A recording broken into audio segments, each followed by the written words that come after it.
Performance Podcast. Today's episode of the podcast is a special one. It is with Zak Moradi, the Kurdish Leitrim hurler, who is also from Thomas Davis GAA club, the club that I'm involved with myself. So we talked a lot about the club, about development, about what the GAA offers the community, what it offers to the people within the club, and how we can increase participation in the GAA in the future.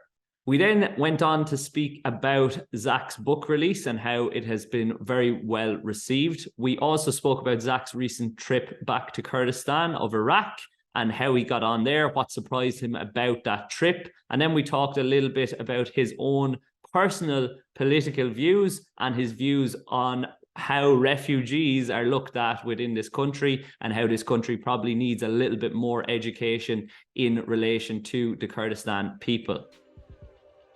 So, loads in this episode for you guys. As always, I hope you enjoy it. And if you do enjoy it, please remember to like it, share it, and send it.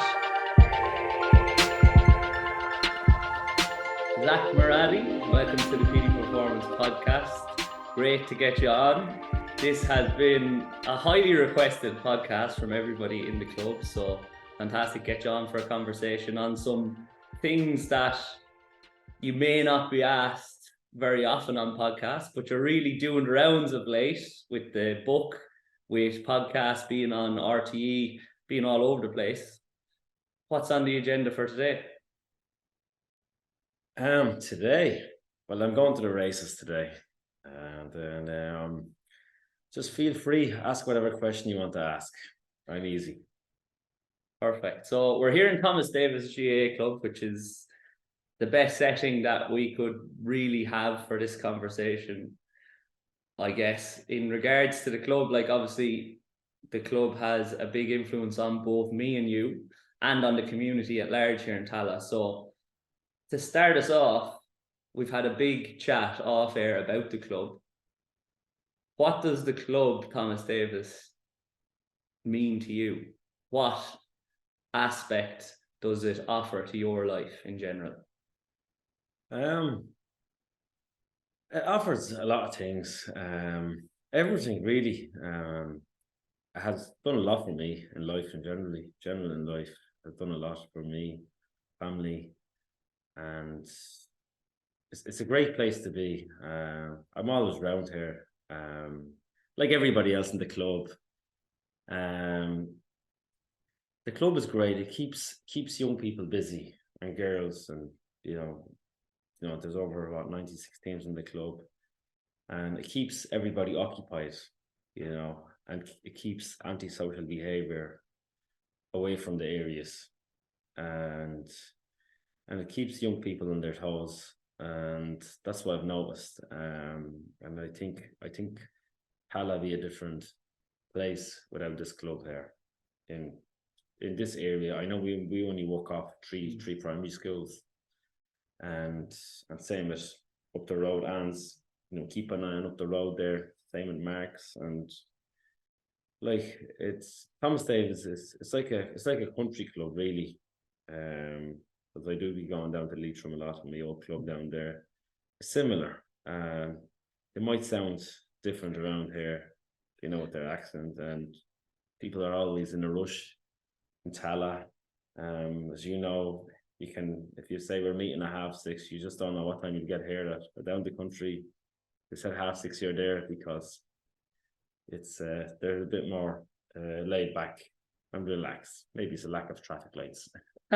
Absolutely, yeah. I'm one of those that's always in a rush for sure. I think it just comes with the lifestyle in Dublin and the fast pace that everything moves, but things do move a little bit slower down the country. But just to reflect back on what you just said in regards to what it offers to young people, obviously you do a bit of coaching, which we spoke about with the underage hurling clubs or underage hurling teams in the club. Is that something that the club offered you when you were younger? And is that some reason or one of the reasons that you want to give back and offer that coaching and offer that experience back into the community and back into the club? Do you think giving you that focus of the GAA when you were younger maybe did pull you away from going down maybe a darker road? I kind of, be honest, I just kind of went with the flow, and I think at the time I was about 14. Kevin Donovan and Shane Smith, they asked me, come to the kindergarten, be here for 9:30 Saturday morning or 10 o'clock. And I just started in the kindergarten then, and I was only 14. And there's a couple of us doing it, and then I just kind of started there, and then all of a sudden, then you're looking after 5-year-olds, 6-year-old, and then they're then they were starting off a team, then under 7, then you're having a full 30, 40 lads under 7s, and I just kept coaching. All of a sudden, you don't realise, next thing you're under 8, under 9, under 10, under 11. Next thing, you're coaching under 14 team, you're going 15, 16, and I was just doing the same thing again, and then going back down again. But I just loved it. I loved kind of, I'll be honest with you, I loved more coaching and looking after a team than I enjoyed going to my own when I'm playing a match. For some reason, I kind of just loved coaching. I loved being involved. But then you get people like that, you get people, they hate coaching. They love playing. So you get it, which I just love hurling and Gaelic, and coach Gaelic teams as well, kids teams. And like example, you see Ryan Fahey and them, I would have had them for 5-6 years when they were younger. So there's a lot of them lads. I'd say with hurling, I would have had with a few of the younger lads that are playing with Glenn and Jamie, and so there's always, I think that's the enjoyment you get out of it when you coach these lads and you see them, they're playing adult senior level hurling, whether it's hurling or football, and they're still around, and you remember them since when they're kids, and that's the enjoyment I get out of it. We spoke about those lads off air previously, and it's clear from that conversation that you have a heavy investment in their development. Like, you're really interested in how they're getting on. Is that because of the time that you spend coaching them at young ages or younger ages, that you're like, geez, I wonder what that kid is going on to and how they're getting on because I was a part of that journey? Is that what it gives you back that maybe playing doesn't give you back? Is that the difference between coaching and playing? Yeah, I think you just hit the nail there. Yeah, I think that's what, because sometimes I don't be asking how is Owen Kirby getting on, because I played with him, and then you know how he's getting on as well. Yeah, so I know how he's getting on. So I'm kind of always asking, how are the young lads getting on, because you've had them. And I think it's the same with any other person in the club. Some might have coached the older lads. They'll ask, even sometimes Dave Farley would have looked after Owen Kirby's age. Sometimes like, how did Owen get on, or how, because he had them, so it's, I think it's the same in every club. It's a real family feel though, isn't it, to the club? Like, where everybody's in it together, everybody knows everybody, they're all connected in some way. And you're a big family man as well. So is that one aspect of the GAA that attracted you to it and attracted your family to it? Because that's obviously a very important part of your culture as well. Is that a similarity there between Irish culture and Kurdish culture? Yeah, well, in our culture, family is very important. And obviously I have a big family and hundreds of cousins, and it kind of just reminds me, it's sometimes in our areas we have tribes and big family household names, and where families stick together, and it kind of GAA kind of reminds me the same thing. Sometimes it's like you're going, if you're going to walk around Tallaght village, someone's wearing a Thomas Davis, like, oh, he's from the club, and like you just be like, oh, he's one of us. So it's a similar way of looking at it, because everybody that's involved in Thomas Davis GAA club, everybody knows each other, and I don't think it's like that in any other sports organization. And I've gone to soccer matches in Ireland, and I've gone to see Rovers and Pat's playing example, right? And majority of these people, supporters, don't even know each other. Some of them are from Milltown, some of them they don't know each other. But if Thomas Davis are playing Gaelic match, whereas a hurling or football, you know 99% of them, because you have dealt with them in some way of life, training or matches or in the club or at the bar. And even after matches, everybody comes to the club for a pint, whether you win or you lose. And and you get to know people that way. And I think that's the the important thing about this club we have up there is the facilities we have. Yeah, absolutely. We're blessed, like, in a way, in the club with the facilities, because when teams come up to play us in, say, Leinster League or challenge matches from down the country, they're amazed by what we have here. And do you think that not only the facilities, but that family feel and that connectedness and togetherness, that's something that keeps people involved in the club for their lives, essentially? That's what it offers to people. I think it just offers a lot more. It offers them job opportunities. That's what I've noticed in this club. Even look at all the lads, the sponsors, all the teams in the club. They're all from the club, and when you look at sometimes other clubs, they're getting big sponsorship, but they've no connection to their clubs. I think Thomas Davis and Tallaght, every sponsorship has a connection, and if you look at, just the football, say hurling sponsors, they all have a connection between Adam Waddick Star sponsoring the O'Connors. They all played senior football in the club there. There's that connection there, and a lot of lads that get jobs, a lot of lads that have played in the club have worked for them lads. So is that one of the benefits of being maybe a smaller club in comparison to some of our rivals, that you can keep that togetherness and everybody in the club? Obviously it's harder to compete, we still do, but is that one of the benefits, that we get to retain that smaller, you kind of termed it a kind of nearly a country GAA feel? Yeah, I say that's the big bonus here. And we are clannish. When I'm trying to compare it to, we are a bit clannish as well, and there's nothing wrong with that.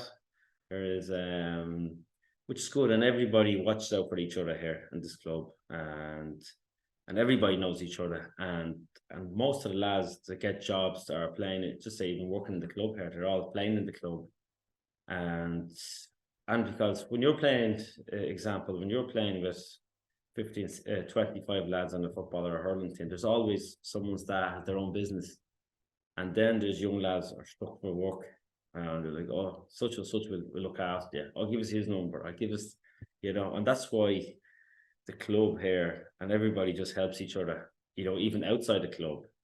Sometimes you just think, when you go hurling training, you just go home, but when you go home, even you meet, you go for pints, go to Crow Park, it's the same lads you go watch matches with the play GAA, and that's the big bonus we have up there, and everybody knows each other, so you're really never away from the lads. And it's even like this fella like Sean Riley, Kevin and them, Sean used to always walk up the train, when we were 14, 15. And we're still the same thing now. We're not walking the train now. The difference is we probably train together and we go for points after, So we haven't lost that connection. But same with all the other lads, and same with Brendan Kirby. He would have been when I was only about 14, and I remember him playing hurling and football, full back, and I just thought he was just brilliant. And the year he won Player of the Year, for hurling and football senior, and that's incredible to get Player of the Year. For both levels, and unfortunately I know injuries over the years have slowed him down, but he was my manager then. He was only about 2-3 years older than me, training us in hurling, and then we just become best friends then over the years then. But and that's what it's all about. Do you think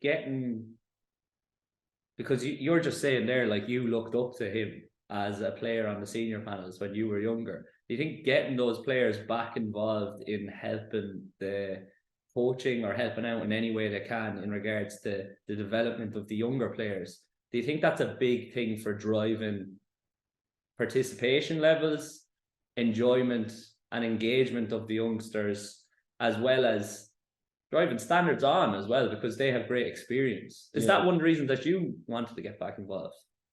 well, I always just kind of loved coaching and loved getting involved. But my opinion is, I think a lot of younger lads between the age of 10 to even up to minor, they want like senior players to coach them.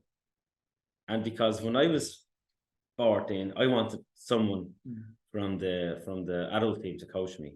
It was just because I think because they're still playing, and because I used to go to all the matches here. I used to see the lads playing, where it was hurling or football, and then I used to go see them playing. And then when they came up and coached us, we looked up to them. And it's nothing wrong with a 50-year-old man coaching you, but I just think sometimes they might look at them as their parents. They don't want some of them, and that's sometimes it just you need a different perspective, maybe. You need different people in the coaching and group. and coaching, and every generation changes, and if you look at sports in general, I watched hurling in the 80s and Gaelic football, it was just, you see someone, they get the ball, boot it up the air, you'd be taken off now if you boot the ball up twice in the air, get off, something wrong with you.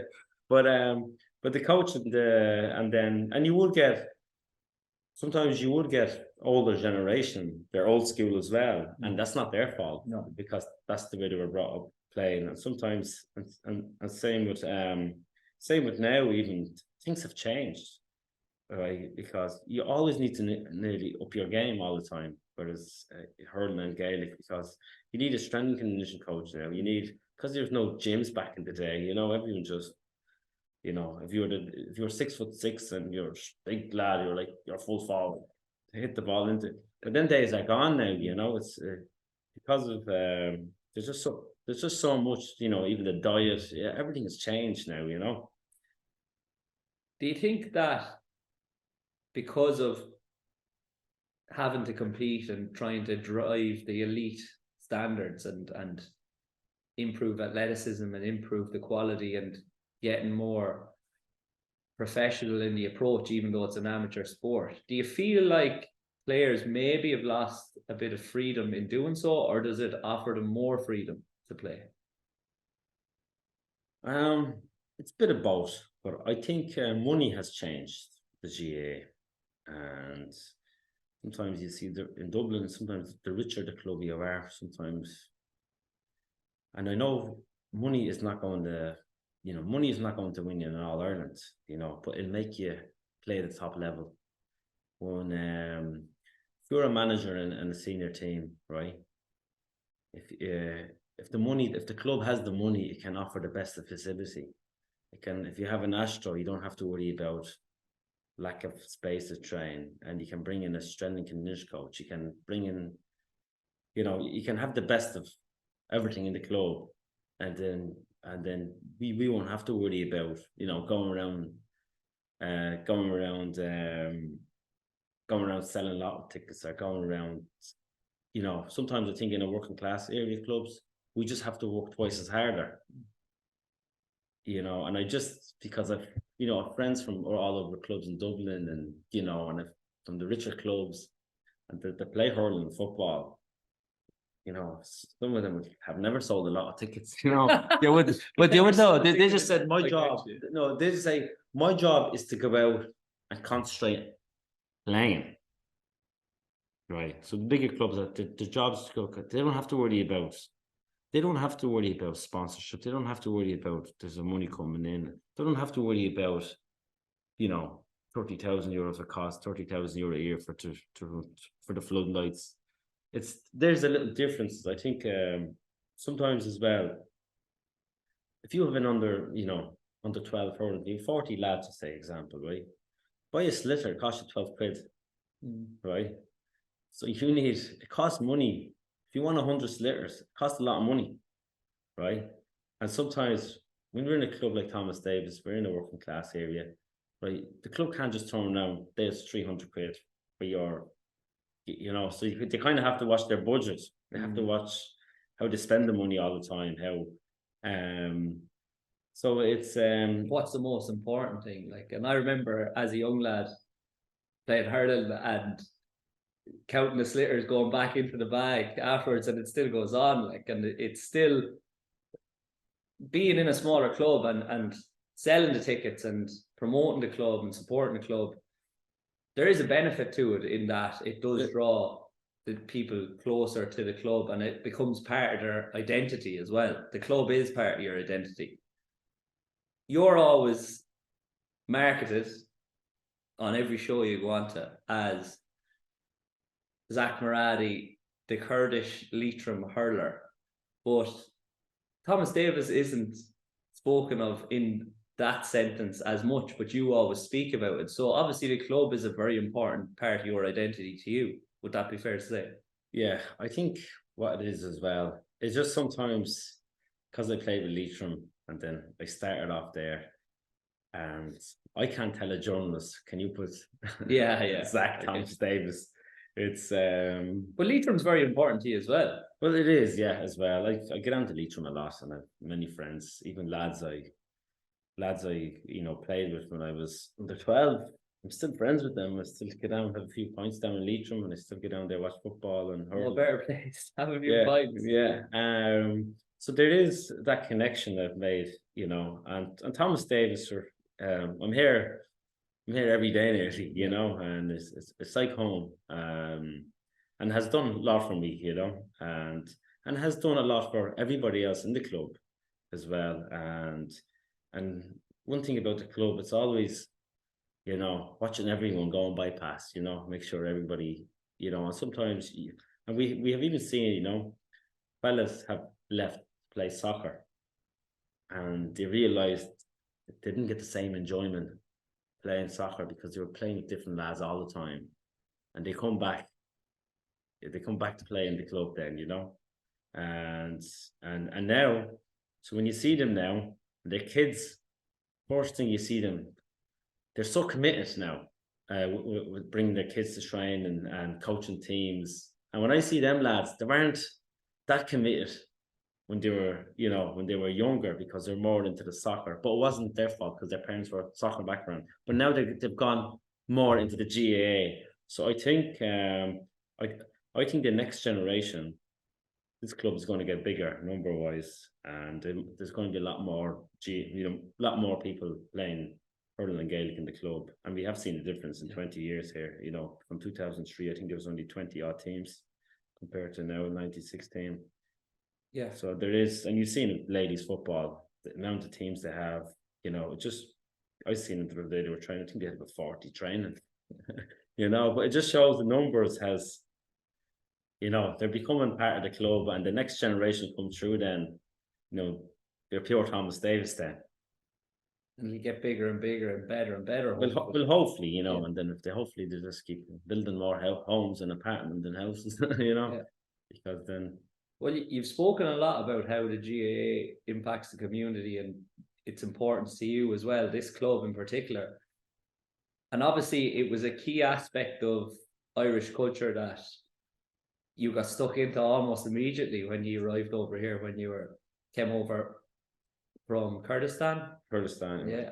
And do you see it still as a very important kind of vehicle for integration of people into the community? Because I heard you on, I can't remember if it was a podcast or on telly recently, saying that we're seeing more people playing GAA at a high level that don't necessarily have both parents that are Irish born background. They're coming from other backgrounds. Is that an aspect of the GAA that isn't spoken about as much, but that is very, very important to you and to the wider community, do you think?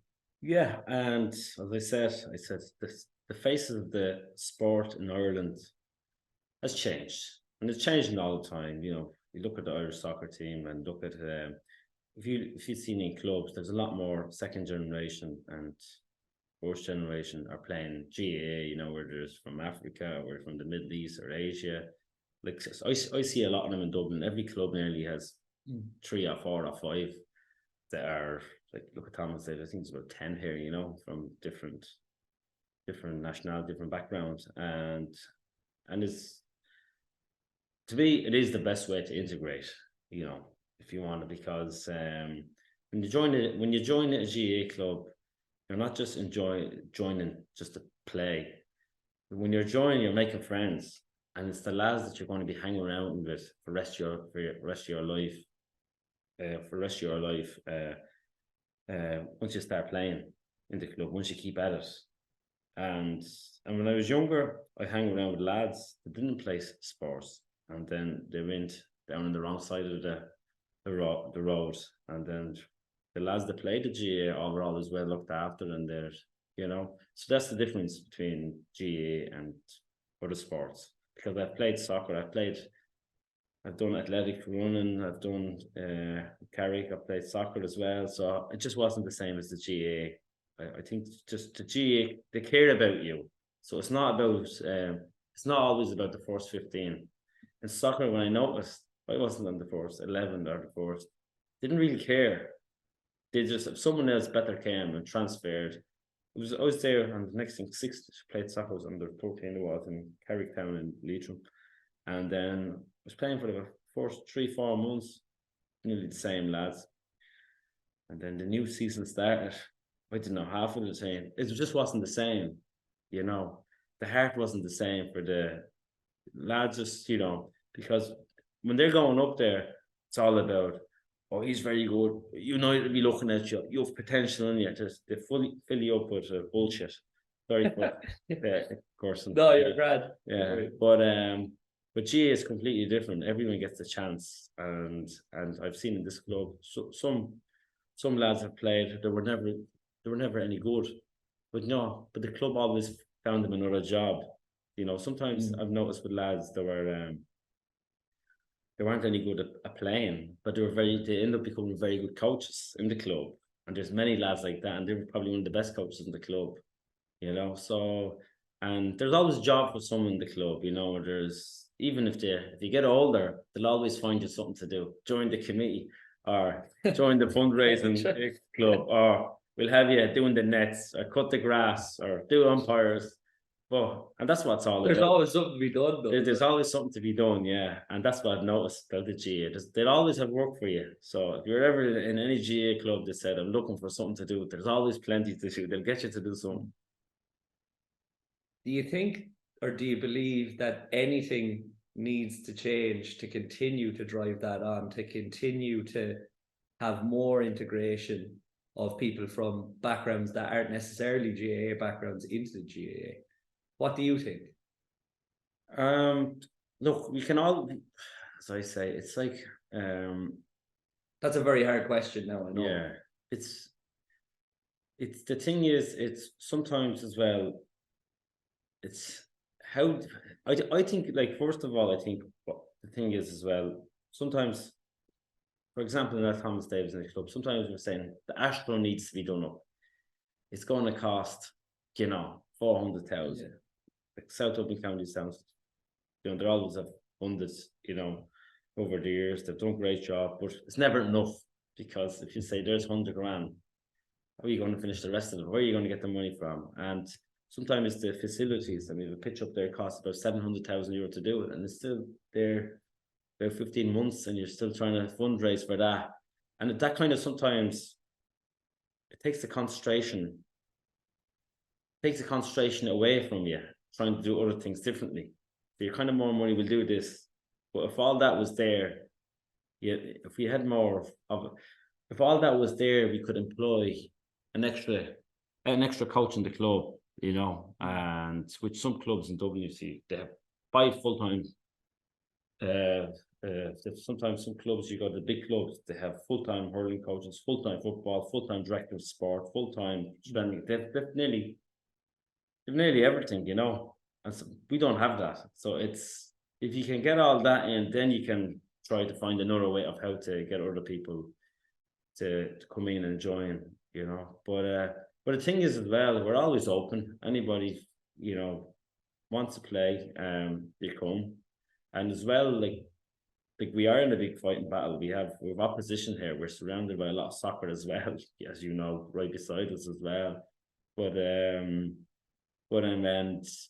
going to take a bit of time, It's going to the face of the GAA is changing as well, from club level. Every club you see, they have one or two foreign nationals or African background or mixed race, and you see it all even in the county level. Lately, there's few playing, but at club level, there's a lot more.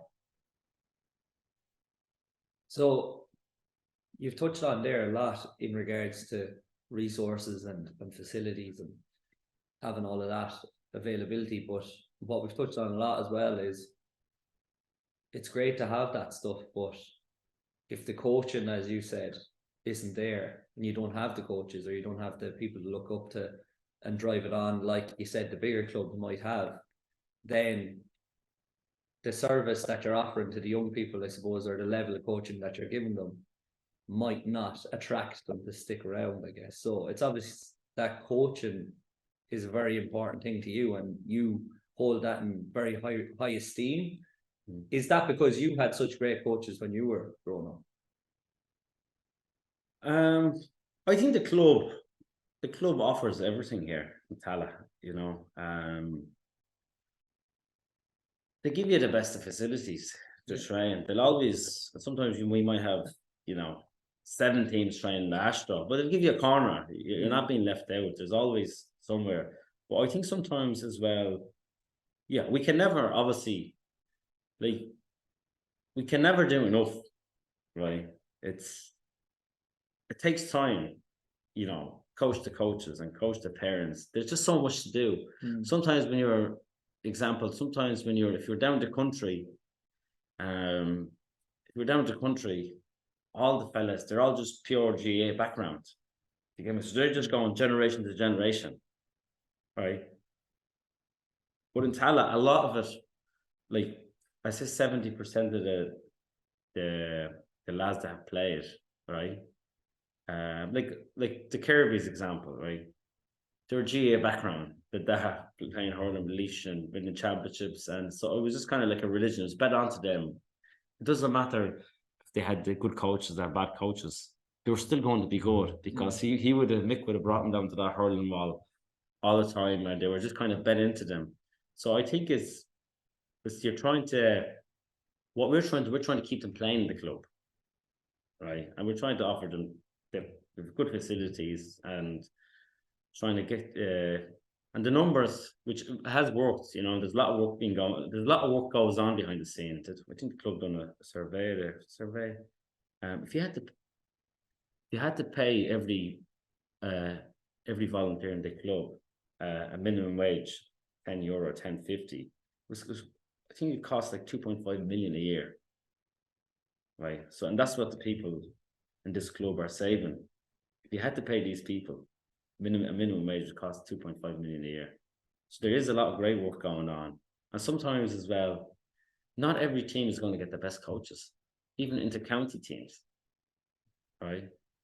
Not every inter-county teams get the best of facilities or the best of, you know, the best, you know. So you just always have to keep fighting hard and working hard. Like in Thomas Davis, we're all trying to get people to join and keep them in the club. And then if you can keep them to, you know, up to minor 21s, you have them for the rest of their life. Nearly, if they keep up to play till, you know, even 18, 19, you're nearly guaranteed you're going to have them for the rest of their lives. And you see with so many of the lads I grew up with, some left because some were in soccer, but some of them now, even the lads that I played with, some of them left, or even playing soccer and also, and now they've kids, and their kids are all back playing in the club. And I think and now when I talk to them, they're like, oh, the biggest regret I ever done in my life was leaving this club. And now you can't get them out of the club, you know. So there's many people like that. The club have left, you know. They played when they were 16, 17. But every time you see them, they always regret, I shouldn't have left, you know. And now they have kids now, they bring them back up. And there's fellas in there like, I haven't been here 15 years. And now it's the biggest regret I don't know. Their kids back playing here. And but now you see them, they're giving them more, they give their kids more time and more training than they wouldn't have put in probably much commitment when they were playing and didn't really care. But now they care now because they play GAA, they know what's in it.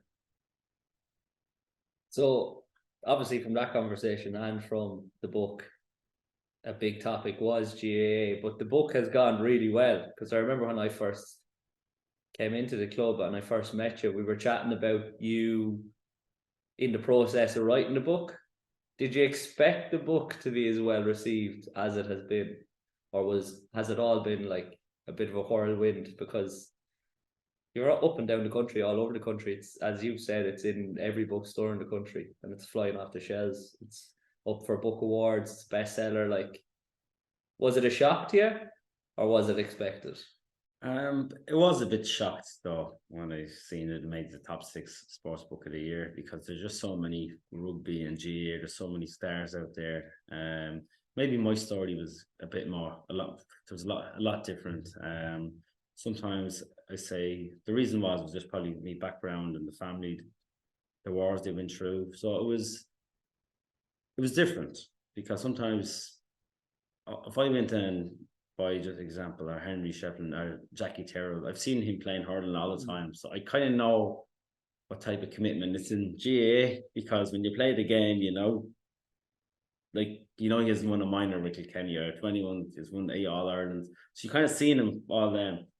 But it's like me, I'm always, when I see a different someone from Nigerian background playing, I'm always more interested. I want to know, how did he get involved? So I'm the same, even though I'm here in Ireland a long time, but I'm still interested about, how did you start playing? So I was very interested when I was reading about Jason Sherlock's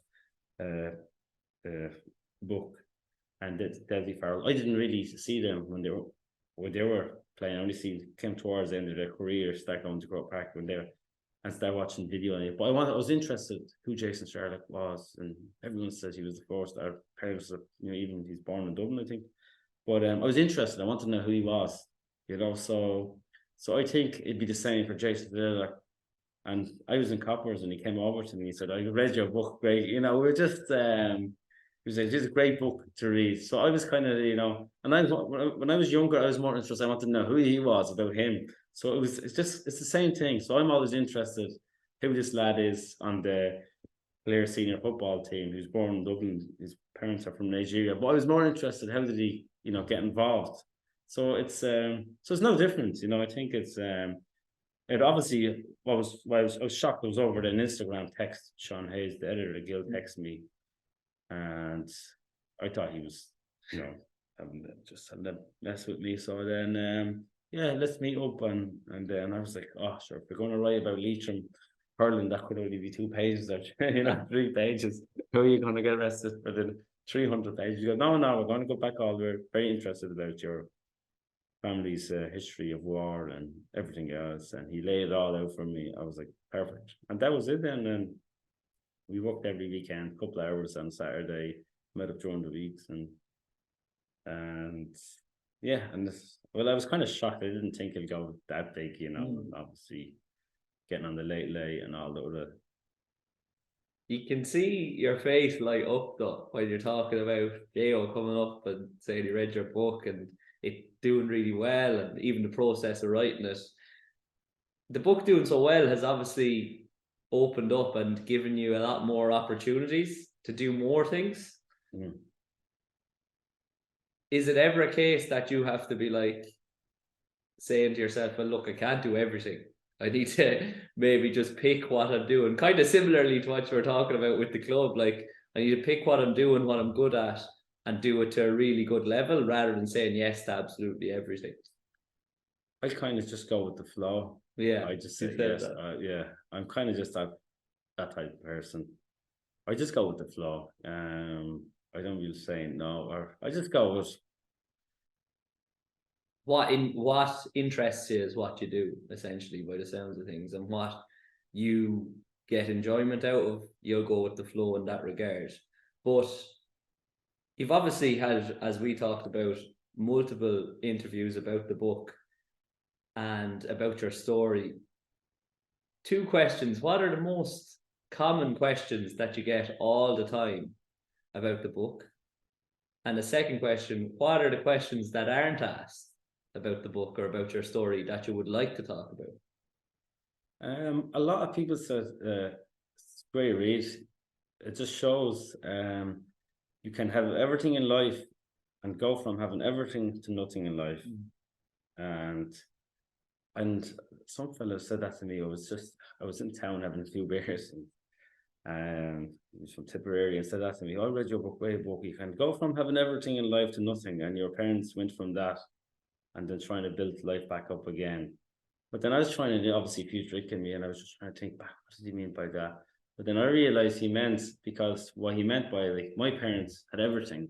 My granddad had a lot of farm, and he was wealthy enough, and from middle class. And my parents had their own house when they were 16, 17. My dad had a car, a brand new car back then, and that was so he would have been spoiled rotten. That was luxury, and he was studying. And they had a house on the farm as well, and they're done just kind of reminds me a bit down the country, But at that time, not many people in Ireland would have cars in the 80s and that, And my parents had that, but then they went from having everything to nothing. All they had when they fled in the war was the tractor. Got it back at the tractor, and they left everything else behind. So it's in life, you can have everything, and you can lose it all overnight. And you see, like, many Ukrainians, same things. Their homes are getting bombed. They've lost overnight. I don't think anybody just thought this war was going to start. But overnight, they lost everything. Look, 40 million Ukrainians are refugees. You just don't know. Every day you watch the news, 9 civilian killed. Their apartment was bombed, So it was the same as over there when the Iraqi government occupied our city where we were, because we're very close to the border of Kurdistan of Iraq. But you can go from having everything and lose it overnight, and that's my parents, went through that, and I don't think you could. I don't think you could recover from that. But the next generation might. They're brought up in a different way of life, so I kind of I grew up in poverty, and I'm kind of doing all right for myself. Do you get me? But they had everything, and they went into poverty. So it's very hard to go from having everything, then go into poverty, and then trying to rebuild it. It's very hard. It's very hard in trying to get their own life back, the life they had. It's but for me, it's normal, because I went from growing up in a refugee camp. And this is luxury for me. So, but that's what it sounds like. It sounds like that experience has given you a lot of perspective, and there's a lot of gratitude in your life for what you do have, because you're always reflecting on what you have. Yeah. And you're grateful for having it. And I'm sure your parents are as well, that they've been able to give you the opportunity to be who you are and be in the position that you're in, take all these opportunities that come your way. But you were just back in Kurdistan of Iraq for the first time back in Kurdistan since you left, essentially, wasn't it? So what was that like, going back there? What shocked you or stood out to you? And you're obviously meeting some family over there that maybe you hadn't. I was like, what shocked me, it was obviously, everybody speaking Kurdish and wearing their own, a lot of them wearing their traditional Kurdish clothes, and anywhere I went, the restaurants was written in Kurdish. People were, the freedom they had, and at the same time, there was a lot of refugees there, and Kurdish people were refugees themselves. Last 100 years been from prosecution and ethnic cleansing and chemical attacks, and now it's gone. The ship has changed, and now there's a lot of Arab refugees from southern Iraq, and from there's a lot of them from. I used to be a refugee in Ramadi, and the people in Ramadi, they were very pro Saddam Hussein, and they would have lived like kings. And now, that's 2014, ISIS and the war started, and then the ship just changed. Like, the Kurdish people are in mud houses in a camp, and now when I went to the camps, a lot of them were from Ramadi. Or after I asked them, where are you from? Ramadi? I was like, I used to live there in the camp, and now them people live like kings, and now they're refugees in Kurdistan. So you just don't know in life, But and then when you look at the whole thing, why are these people becoming refugees? And it's always the civilians that pay the price. everything just seems to be about, religion is one, ethnicity, and the big one is the oil and gas. And it was just incredible to see in Kurdistan, Kurdistan of Iraq, population about 6 million people. There's over close to 1 million refugees, people that live there, and a lot of things I was shocked. A lot of them worked. A lot of them buses come in every morning. The building game is booming after all the wars and reconstruction, the whole area. But I couldn't believe, the wealth. There's peace in Iraq and Kurdistan. There's a bit of peace. The whole of Kurdistan and Iraq would be like Dubai, because the neighbors are Kuwait, one of the richest countries in the world. The neighbors are Saudi Arabia or Qatar, so it's these people are, in refugee camps and all that. These are suffering. They're not suffering because they're poor. They're suffering because of war, because other countries fighting over Iraq, fighting over Kurdistan, fighting over the oil, fighting over the gas. So this is what I was shocked when I was seeing. So it's people are becoming over there, are becoming refugees. It's not because of poverty. It's not like some countries, example in Somalia, or millions of people starving, and you can hardly see, there's nothing. There's some, not all of Africa, but some countries in Africa, people are starving. They're, it's nothing got to do with war. They're just poor, But now I'm looking at the Middle East. Middle East is rich. These are becoming, put into refugee camps, and it's not because of their poor. So people always have to learn that what is a refugee? Why? Same with Ukraine. What is this war over? It's because, unfortunately, is where Ukraine is based, because of where they live.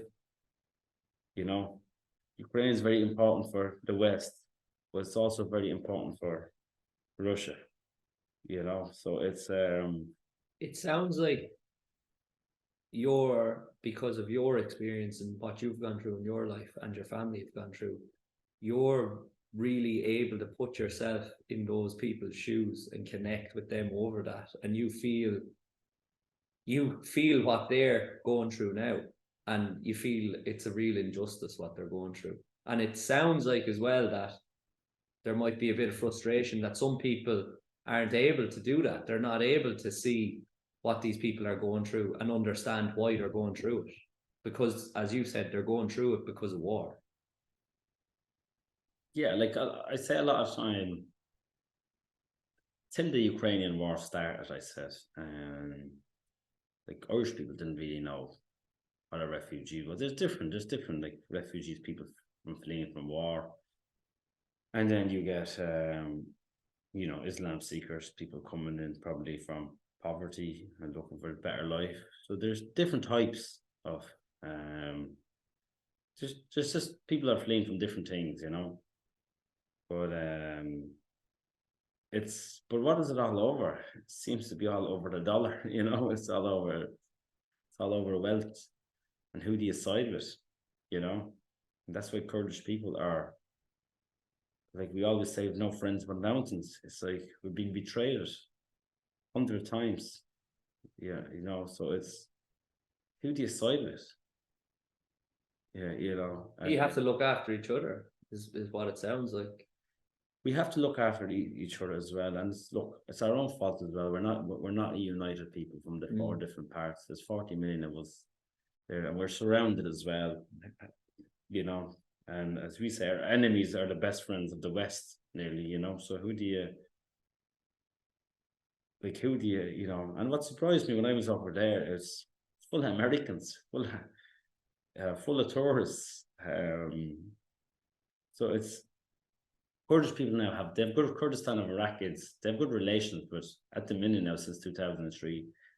They've good relations with the neighbours now, and they always say, if you don't get on with your neighbour, forget about it. And Kurdish people, sometimes our neighbours are enemy. It's not the countries that are far away, but the countries that are far away, they interfere. and the Iraqi government will buy weapons off NATO and that, and they use it against the Kurds. So it's and unfortunately, since Iraq was created in Syria, these countries, Turkey, all artificial states since the 90s. Turkey's only 100-year old, and we have over 30 million Kurds there, and genocide has happened to them, from the 4 different parts. But it sounds like, well, obviously I've heard you speaking loads about all of this, but you have a great understanding of the history of why it's happened, and you have to, I suppose, because you've gone through it. But are these the type of conversations that you have with people in Ireland, which are friends, very often? And is that one kind of personal mission that you have, is that you want to educate people on this stuff? Well, I kind of want to educate people on this, because I feel like a lot of Irish people are just, it's a massive double standard in this country. Massive double standard. Sometimes you get uproar in the parliament there years ago. They wanted to expel the Israeli ambassador. I'll dare you to go expel the Turkish ambassador. They've killed more Kurds than the Israelis have killed Palestinians. Why don't they? So there's a massive double. We don't criticize others. Why do you think there is a double standard? Because of diplomatic relations and economy, and we probably buy Turkish delight, and it comes back to the dollar, is what you're saying. It comes back to the money, yeah. That's a real frustration for you, by the sounds of things, and it's one of the reasons that you continue to try to educate people. Well, I feel like, I feel like if they're on about democracy, and if they want to, people need to be treated equally. Ireland can't say we care about the Palestinians, right? But Ireland say, well, we care about everybody. We care about Kurdistan. Turkish government, what you're doing is wrong. Why can't the Kurdish why can you not go to school and learn Kurdish? What's wrong with learning? That's their language. 30 million. And you've been prosecuting them for hundreds of years. And 1937 killed about 20,000 Kurdish people. Then the president of Turkey apologized in 2013 for it. But we don't talk about that in Ireland, do we? But then in the news, I'm not criticizing RT, just whatever. Maybe they don't know much about us. And just over 400 Kurdish people are arrested in Turkey yesterday because of the election. They said, oh, he's belonged to this and all that. And all these are all lawyers, judges, activists, politicians. Biggest Kurdish politician, political party, is over 3-4 million votes. He's in prison now because of elections. And then he says now, if I go in with Erdogan, the Turkish president, he'll release me tomorrow, but I'm not that small. I'd rather be in prison for the rest of my life than bowing down to them. So it's a mess. And you'd think that Irish people could connect with that as well, if they were aware, because as you said, maybe it's an unawareness that they're not as educated as they need to be on it. But obviously the story of imprisonment over practicing things that are in line with your own culture is something that Irish people should be able to understand. I think Irish people in the last 10 years, they seem to know a lot more about Kurdistan and Kurdish people. Since when ISIS came, the Kurdish people were the only one fighting ISIS. And I know, fair enough, America funds the Kurdish people and has funded them since the overthrow of Iraq. And they've given them billions. But the Kurdish people they've lost over 30,000 people fighting ISIS since 2014. And then when I went to Kurdistan, I met general commanders of the Kurdish Peshmerga forces. I asked him he said, I cannot mention countries, but it's our neighbors funding it. And same thing, there's over 80,000 ISIS fighters all came through Turkey. He's not accusing them, but he's like, they came through there to Syria to fight Kurdish people. When even Mike Pompeo, what's his name, the American with Donald Trump's, Mike Pompeo, isn't it? He wrote his book. His book came out. Oh yeah. There, and he said we asked the Turkish government to fight ISIS. They wouldn't fight ISIS, but they would fight the Kurds.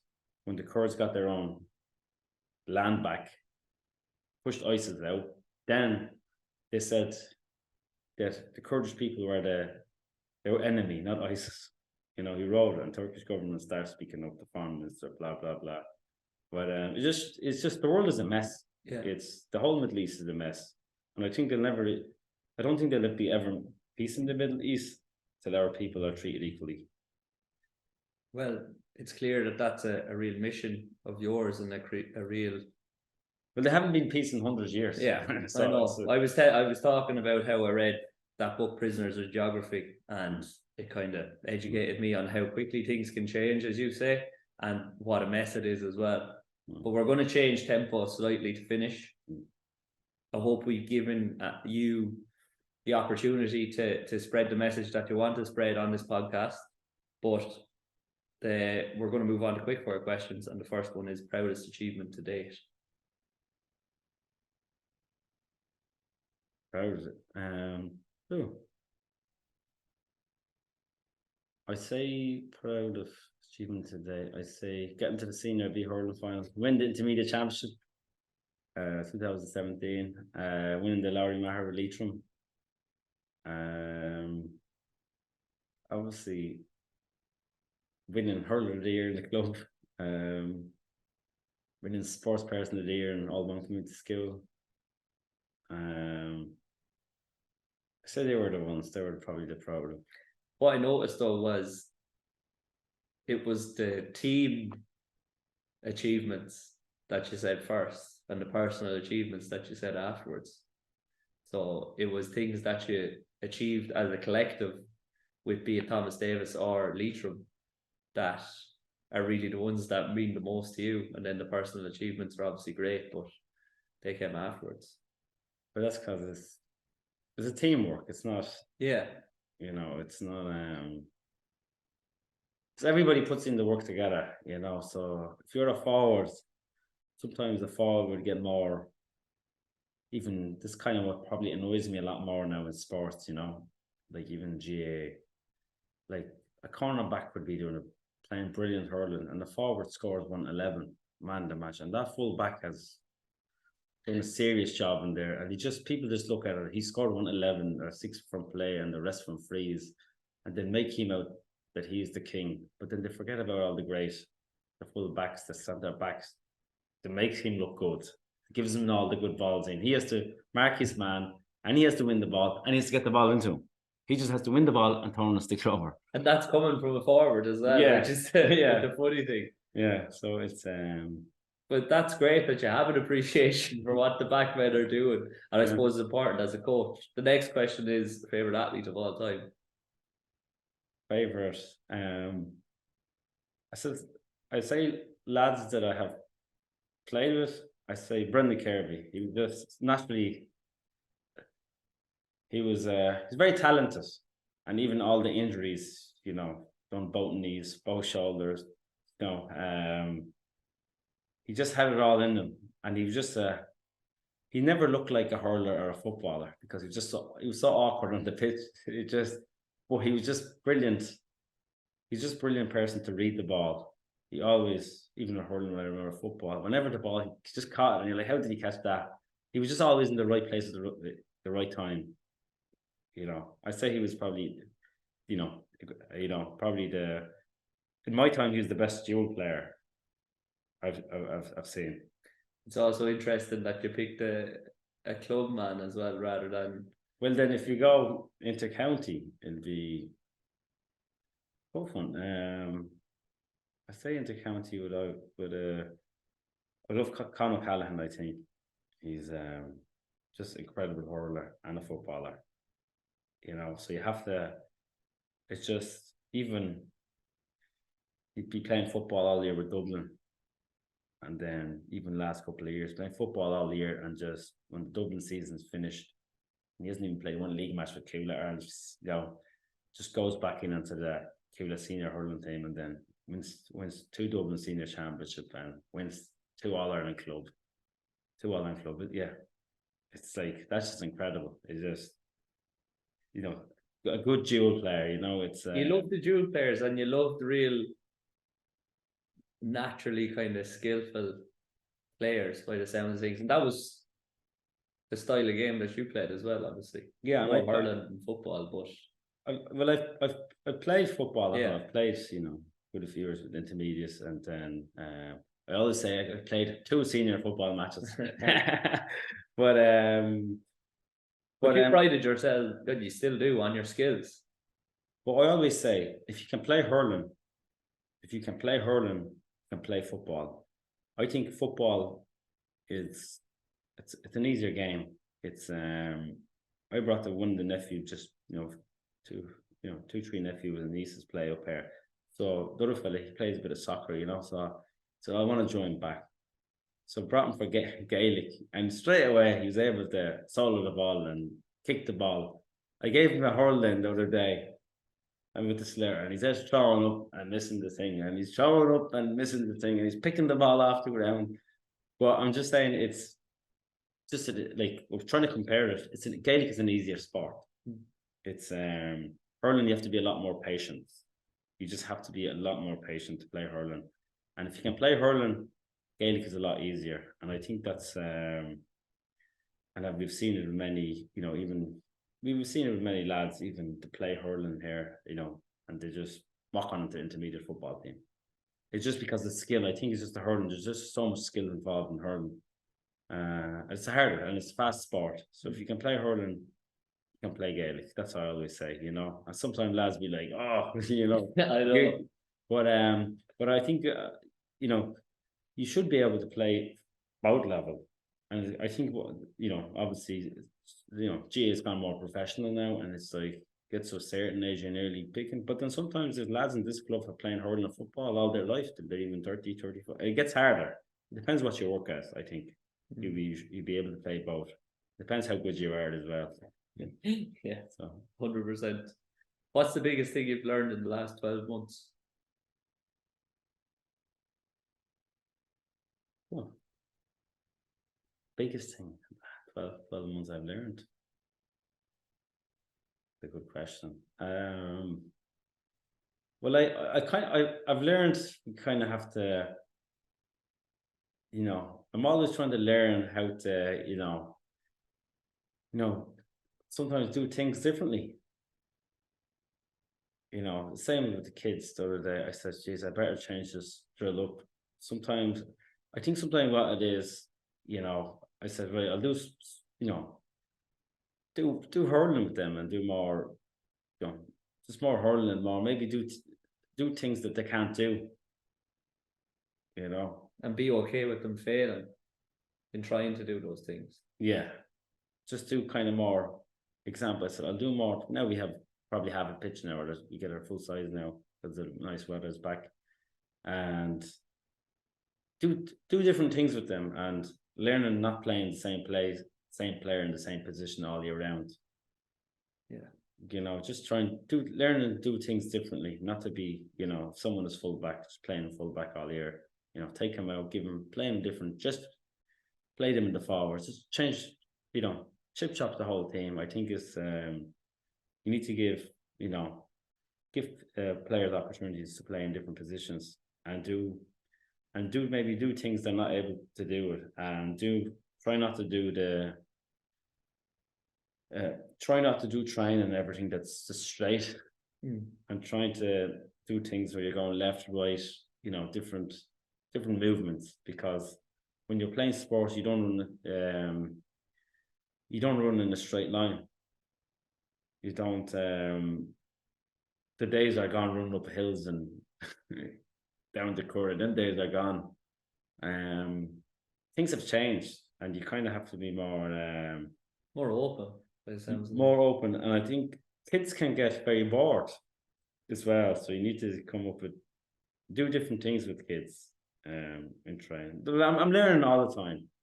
Anyone tells you they're not learning, they're telling lies. So every coach, even if you're 60, 70 years of age and you're coaching for the last 50 years, I guarantee they're learning as well, because the game changes all the time. The game is the game changes. So you have to change with it. You have to change it, yeah. And sometimes you tell the lads you're working 1-on-1, you're full back, try get up and catch that. But then if you're a man who's an unreal hurler, you're like, right, work on this one, batting the ball down with one hand, and get the ball away, get someone else prepared to win a breaking ball. So it's changing all the time. As you know, being with the hurling and the football team. It's changing. It's giving them more skills and more opportunities to showcase their skills rather than getting them very good, as you said, at age 14, you're a fullback and you're going to be fullback for the rest of your life. Why? Give him a chance. Let him up full forward. Let him midfield. See how he gets on. Yeah. What are you going to lose by giving him the opportunity? Yeah. And then in training, as you said, varying the training, not doing the same things all the time, but challenging the kids in different ways, because that's what keeps them doing it. Because they're up here not to just do the same thing over and over again. They're up here to learn the same way that we're learning as coaches. So yeah, that's what I've noticed. See, the thing is with kids, you can coach kids and they could be absolutely brilliant from under 10, 11, 12, 13, 14, 15. They could be just unreal. And then all of a sudden, the weaker lads, they turn about 18, 19 and they just take it into another level. It's they develop at different stages, and I've seen. That's what I noticed. Sometimes, don't be relying on your best player all the time, because he mightn't be the best player. I always be saying, well, that's his best. Yeah. What about the rest of them? Yeah. Develop the whole team, and it changes, and that's the thing I've noticed. You just don't know, and you can see lads there. I've seen even with lads I've coached, right? They're even hurling football. They were unreal. And now they hardly can get onto the junior team, And I was like, the ship just can, it can change. It can change very quick. And as you say, they develop at different years. And I've seen as well the lads that was just brilliant. Couldn't get a game on a senior team till they were 24, 25. And they hang around for years to get there. So I think players just develop at different, things have changed, I think, It's like even now I see a lot of, couple of years ago now, you would have got lads to finish minor, and lads that would have got finished minor straight onto the seniors and they would have got there. But now the gap has widened, and now a fella that's finished minor, it's not guaranteed to get onto the senior team. It's but I think because it's the older lads are working harder, they're looking after themselves a lot more, and some of them are the fellas that are 30, 31, 32, and then every year they're like, we give one more year and one more. All of a sudden they're still playing with the 30. So it's and the 18-year-old, maybe he's not. But that's developing the team, I suppose, in a way, and those younger lads, because they're playing with better players. They're playing with better players. Yeah, they're playing with better players, which is good. Yeah. So it's But then, as a final question, after a follow on from that, what would you tell your 18-year-old self? Tell myself. At 18, what was Zach like at 18? What does he need to know? What wisdom can you impart on him? So if I go back when I was 18, what would I do differently? Well, if you were to give yourself at 18 a piece of advice that you've learned in the years since 18, what would that one piece of advice be?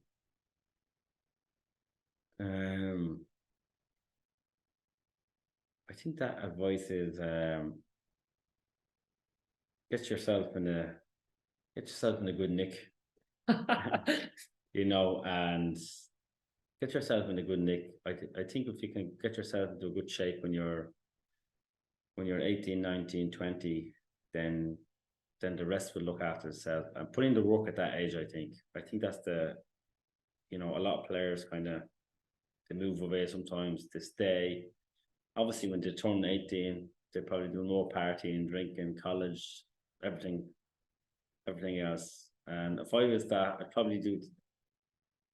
I've had great days, great times, but I would do. I would do things. I don't know if I don't, like, I used to just say example. I used to work here in the club and be working all hours, and I still get up, sleep 5-6 hours. But I was different, so I had to do it differently because my parents were in there like hand you the money all the time. So I work for my own money. So it's different now. It's probably if it's the next generation. What I'd say to other people is make sure you get a good sleep. Good sleep is very important before a match, and eat well. I think diet is very important before a match or training session. It's what you eat, and I think that's the two things I would do differently. Probably looking after me body. Yeah. Okay, Zach. Thanks a million for coming on. We'll leave you go to the races now. Hopefully you'll be looking after your body later on. Yeah. But thanks for coming on. It's been a great conversation.